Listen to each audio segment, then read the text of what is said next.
কাজ।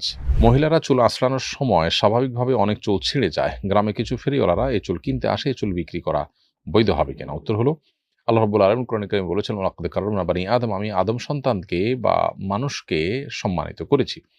অতএব মানবদেহের প্রত্যেকটা অঙ্গ আল্লাহ তাআলার কাছে সম্মানিত এবং মর্যাদার বিষয়।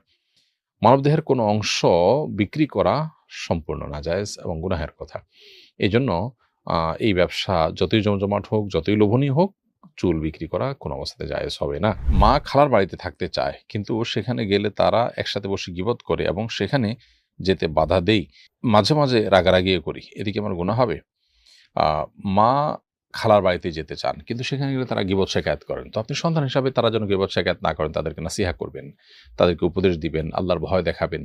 এতে যদি তারা ফিরে আসেন, ভালো না আসলে আপনি আ তাদেরকে এই গুনাহ থেকে বাঁচাবার জন্য অন্য কোনো উপায় অবলম্বন করতে পারেন, কিন্তু সেটা তাদের প্রতি বেয়াদবিমূলক হতে পারবে না। ধরুন দুজনকে ২ জায়গায় রেখেছেন এবং তারা খুব মনোবেদনায় আছেন, কষ্টে আছেন, এরকমটি করা জায়েজ নেই।